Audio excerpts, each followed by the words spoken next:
आज तक लोगों को ये नहीं पता कि जब पूजन करने बैठते हैं तो सबसे पहले क्या करना होता है। तो सबसे पहला काम मंदिर में बिना पंडित के कौन सा काम है कि आप खुद कर सकते हैं। भगवान को धन्यवाद देना कि आज मुझे इस मंदिर में आपका दीदार करने के लिए, दर्शन कराने के लिए धन्यवाद। अगर पंडित साथ में होगा तो पहले वो मंत्र बोलेगा, सशक्तिवाचक करेगा। सशक्तिवाचक करने के उसको अर्थात भगवान के लिए भी प्रसन्नता और आपके लिए भी।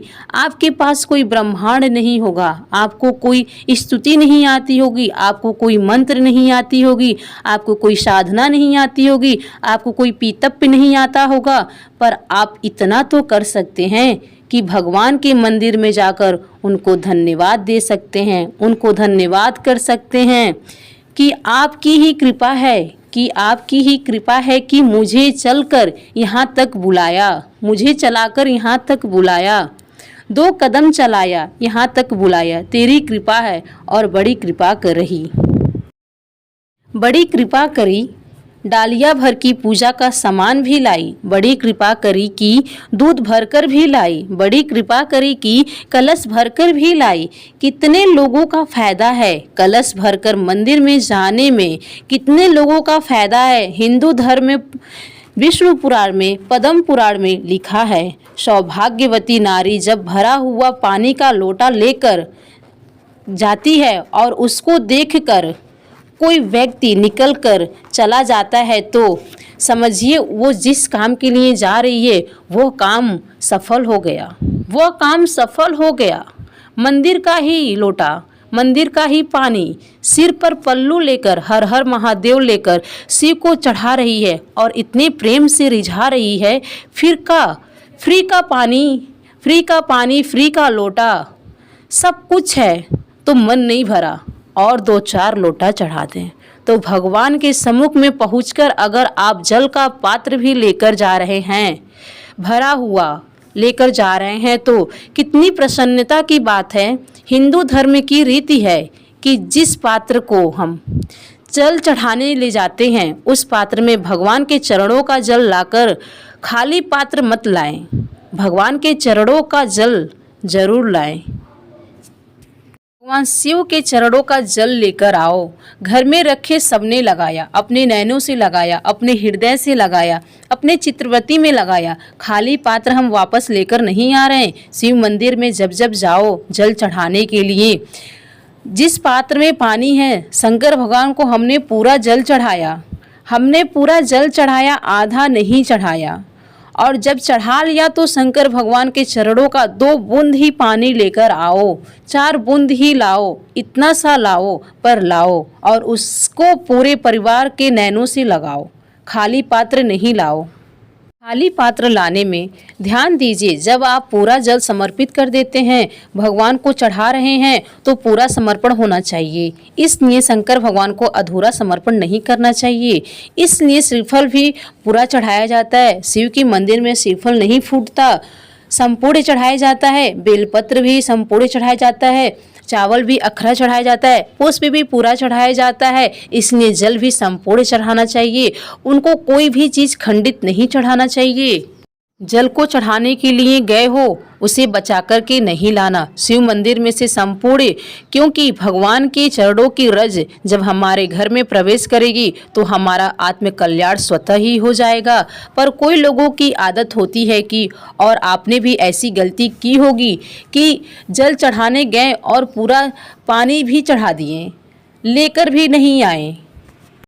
और आप भी ये गलती कर जाते हैं। तब आप कहते हैं कि हम इतने सालों से पूजा कर रहे हैं, भगवान हमारी सुन ही नहीं रहे।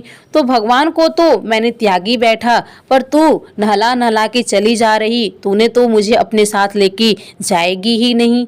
तब भगवान थोड़ो ना कहेंगे तू मुझे अपने साथ अपने घर लेके चल। भगवान तो कहेगा मेरे पास आया है, मांगना कुछ मत, बस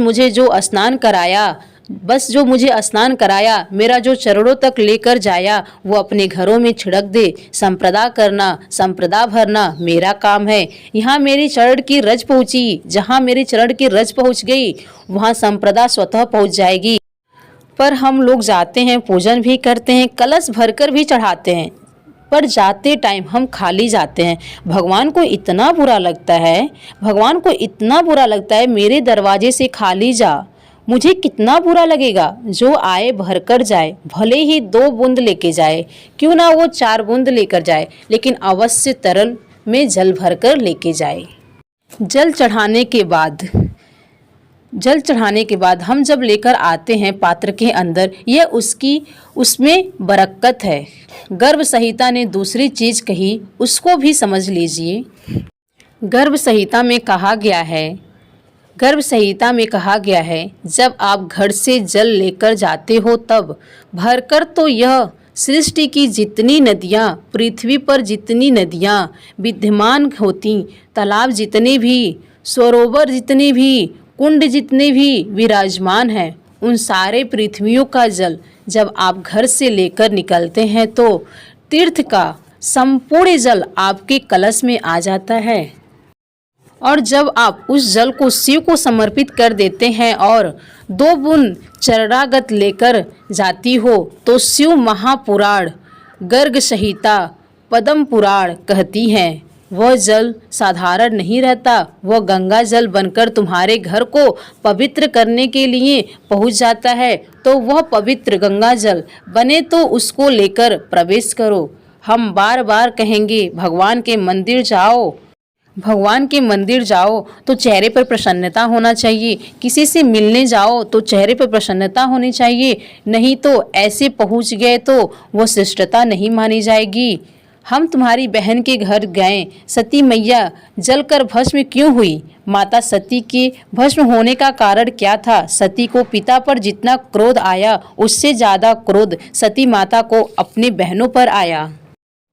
मेरी इतनी बहन कि 7 की 7 बहन मेरे सामने आई तो प्रेम से मुस्कुराई भी नहीं। आप किसी के वहाँ जाओ और कोई वहाँ पहुँच जाते ही आपको बोला, जीजी राधे राधे, जय श्री कृष्णा, हर हर महादेव, श्री शिवाय नमस्तुभ्यम, ओम नमः शिवाय ने बोला और उनके चेहरे पर प्रसन्नता नहीं आती, तो ऐसे घरों में जाना फायदा है क्या? आप वहाँ फिर जा सकेंगे? जा रहे हैं और आपके चेहरे पे प्रसन्नता होनी चाहिए और सामने वाले के भी चेहरे पे प्रसन्नता होनी चाहिए। फिर मंदिर जब जब जाएं, चाहे गुरु के दरवाजे पे जाएं, जब जब परमात्मा के चरणों में जाएं, माता पिता के चरणों में जब जब जाएं, घर के बुजुर्गों के पास जब जब जाएं, तो आपके चेहरे पे प्रसन्नता होनी चाहिए। भगवान को भी लगे दुख भले है इसको, पर चेहरे पर प्रसन्नता है, इसको अब दुख नहीं देना, क्योंकि ये इतना मुस्कुरा के मेरे मंदिर आती है, कि अपना सारा दुख छोड़ आती है। तो जब भी आप मंदिर में जाएं, भगवान के चरणों में जाएं, माता पिता के चरणों में जाएं, अपने बड़े बुजुर्गों के चरणों में जाएं, जब भी आप किसी के चरणों में जाएं तो आप मुस्कुरा के जाएं, आप मुस्कुराते हुए जाएं। महादेव आपकी सारी मनोकामना पूरा करेगी। तो बोलिए हर हर महादेव।